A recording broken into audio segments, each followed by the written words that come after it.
Hey friend, a quick update for you. My website is officially live.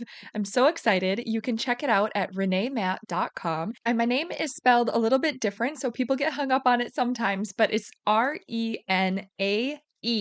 And I'll make sure the link is in the show notes in case you need to just click that and get to the website. But this website is where you're going to find all the things that I talk about here on the podcast. Plus, I've officially opened the wait list for my upcoming course. So, if you've been wanting some extra support to finally get those 5 foundational routines working for real life, you'll definitely want to get on that list so that you are the first to know when doors open. The new website is going to be your go to spot to learn more about me, check out those resources I mentioned on the podcast, and get that support if you're ready to create routines and systems that actually work for real life.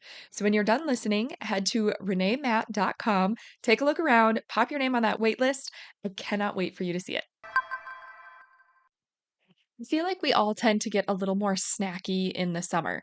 The heat generally makes it harder to eat those bigger meals, so instead, we often find ourselves eating smaller snacks throughout the day. I know at least I do. So if you find yourself in this situation where you are snacking or your family is in a snacking situation or a snacking season, but it also kind of stresses you out to make sure that you're prepared for snacks or know what to even do for snacks, then you're going to love today's episode because we're going to actually run through 3 tips to set up a super simple summer snack system. Wow, that's like a lot of S's there. A super simple summer snack system so you can spend less time worrying about snacks and more time enjoying your summer. Are you ready to stop the chaos, the stress, the overwhelm that's filling your life? I'm Renee Matt, and together you and I are going to build simple routines that are going to change your life. When you put these habits into practice, you're going to be able to organize your life in a way where you can be there for your family, pay off your debt, save money, your house can stay organized, you don't have to stress about what's for dinner, and you still get time for yourself. So without further ado, let's get started. Welcome to the Routine Advantage Podcast. This is going to be a fun one because not only is it going to help you be really prepared for having options available and not have to stress about what to do or what to pick up from the grocery store next time you're there, but it's also just going to kind of put your mind at ease and your family can know what to expect as well. So there's a lot of different benefits to having kind of a snacking system in place and a lot of flexibility, but this will give you some structure to add to your meal planning routine so that you can have snacks prepared. You don't have to stress about it, and you can just focus on enjoying your summer and then having items available when it comes time. Because we really don't want to be stressing about snacks when we are wanting to enjoy our summer. We want to be going out for those outdoor activities, going on vacations or road trips, or spending all day outside playing sports, going to the park, hiking, spending the day at the beach. All of these things are going to disrupt our regular schedule. But not only is it going to disrupt our regular schedule and maybe meal times, but these are all activities that we're probably going to want to have a couple of snacks on hand in our bag when we're going to these things. So there are a lot of snacks in the summer. And so we want to make sure that you're feeling prepared and not stressed about it. And this is a good time to kind of think about when we're doing our own meal planning routine to kind of shift things up a little bit. This is where, even when something is working really well for a while, we will shift into a different season of life. And that doesn't mean that your routine is no longer working. It just means we need to make some adjustments. This is where you test something, you find what works well, and then when it's time, you just start making tweaks as you need to. So this is a really great time to just reevaluate your meal planning routine, maybe make a few adjustments, and then when you go back into fall, then you can kind of look at going back to your original meal planning routine. So just because things are different does not mean that you aren't building the consistency of maintaining a routine. It just looks a little bit different, and that is okay. So when we're looking at building a snack system, we want to have them readily available. We want them to be easy to grab and go because often we are like out the door when it comes to summer.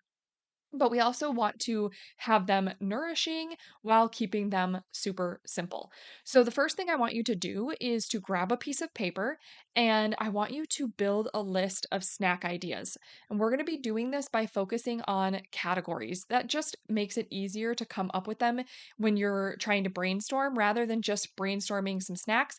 If we focus on categories, you might think of things that you wouldn't have thought of if you hadn't separated them into categories. So I'm going to give you some ideas. You do not have to do these specific categories. You kind of want to look at what works well for you and your family and what type of categories will fit best with your lifestyle. So a few options would be fresh produce. So when you're looking at fresh produce, this could be fresh fruit like chopped up, like maybe it's watermelons or berries or melons of any kind already chopped and in containers that you can grab whenever you're snacky. Another fresh produce option would be like grab and go fruit. So something that is easy to grab when you're on your way out the door, something that's easy to throw in your bag. Maybe it's apples, it's a banana, some oranges, things like that. And another one is vegetables like carrot sticks, celery, broccoli, cauliflower. Maybe you have some ranch dip available as well. Whatever you like to have as fresh produce, this is the first column that I would suggest. The second column I would suggest is easy to grab refrigerated options. So these are when you're looking at doing like the string cheese or the baby bell cheeses, any yogurts or hummus, things like that that you are looking at that are easy to just quickly grab and go that are stored in the refrigerator.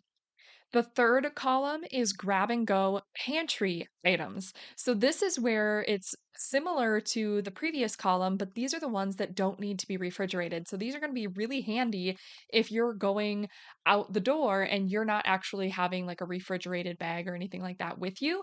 And you just need to throw some things in your purse that are going to keep all day that don't need to have refrigeration. So these are things like jerky sticks, trail mix, nuts, granola, crackers, anything that can be put into the pantry that is a grab and go, super easy snack item.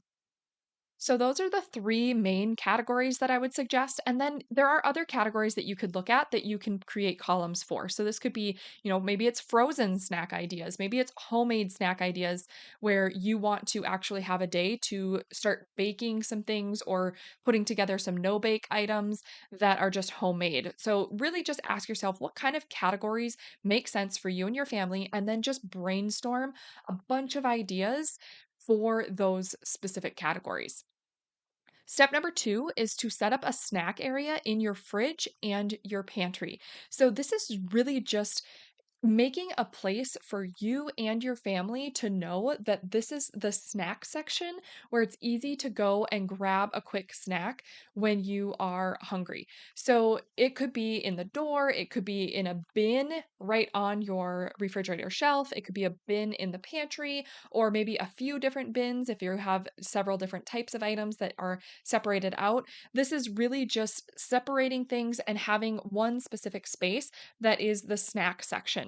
So if you have children or you have family members in your household, this is also a great time to tell them that this is the designated snack section, because then if you are buying groceries for different meals that you have coming up, you can set those things in a different area of your fridge and don't put them in the snack section because it's not in the bin. So if they're going into the fridge and they're looking for, they're hungry and they're looking for something to eat, they don't have to go to the items that you have already shopped for meals, and all of a sudden you get to that meal and you don't have the ingredients that you had planned on because somebody ate it. This is a good time to give them a designated snack area where those items are free for all. Like they're easy grab items that are good for snacks. So if they're feeling hungry, they know they can open up the fridge or the pantry. There's a bin of snacks and they can just go and grab those snacks out. So that is just something that might be helpful, especially if you live with others. But even if you don't, this could be very useful for yourself as well.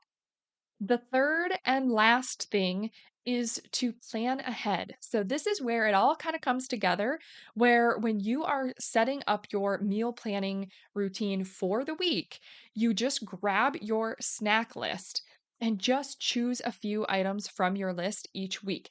And I would suggest actually grabbing a couple of items from each column to give you some variety based on what your schedule looks like. So you're going to have to play around with this, see what works best for you and your family, but you really just want to make sure that you are grabbing a few items as you are going and doing your meal planning so that you know exactly what snacks you have on hand and you don't have to worry about trying to figure out what ones to do because you have an entire brainstormed list of snack ideas here that all you have to do is go and just pick a couple of options, write them down on your grocery list, and then go and do the shopping for those items. And then when you get back, if you have to put anything together, then you can do that at that time. Or you already have quick grab and go items ready to go and you are set for the week and you can just kind of repeat this process throughout the summer. So that is something that will just make things super easy. So you have this entire simple snack system set up that is easy to maintain. If you think of more snack ideas, just add them to your list and you have them designated of where to store them in the refrigerator or in the pantry. And you have it set up where you can just quickly grab these items and then cycle them out and pick new ones for the next week and just keep things a little bit interesting if you want to, or pick the ones that work best and do those on repeat every week throughout the summer. It's totally up to you. You can use this how you want, but I think this is a super helpful way to set up a simple snacking system that works along with our meal planning routine that makes it super easy to really enjoy our summer and never have to worry about stressing about snacks. So, to make that easy, I'm going to recap that for you for those 3 steps of how to create a summer snack system that is simple and easy to maintain. Number one, you want to build your list of snack ideas by focusing on categories and then brainstorm as many ideas as you can. And a few of those category ideas would be fresh produce, easy to grab refrigerated snack options, grab and go pantry options. And then some other categories are frozen snack ideas and homemade snack ideas. But there are probably more categories out there that you can utilize. Just see what works best for your family and brainstorm some ideas for there. So you have this master snack list. Number two, set up a snack area in your fridge and your pantry. Grab a couple of bins or containers that you maybe even already have on hand and put them in the fridge or the pantry as designated snack areas to make it really easy to just open the fridge or the pantry, grab your items as you need, put them in your bag as you're on the way out the door or as you're packing up a lunch or a picnic or anything like that for summer. And also, your family knows that these are the snack ideas, and then they don't get into the ingredients for the meals for the rest of the week. And then number three is to plan ahead. So when you are setting up your meal planning routine for the week, make sure you look at your master snack list, grab a few options, maybe select a variety from like one or two different options from each of your categories, and put those on your shopping list for the week so that you can be prepared with snacks at any time and you can keep enjoying your summer without getting hungry. Did you love that episode or learn something useful? If so, would you do me a huge favor? My goal is to grow this podcast and help as many women as I can break free from the overwhelm so they can truly enjoy their life. The best way for me to do this is for you to leave a 5-star written review on your podcast app and to share this episode with a friend or in your Instagram stories. I appreciate you being here. I hope you have a wonderful day, and I will see you on the next episode. Take care.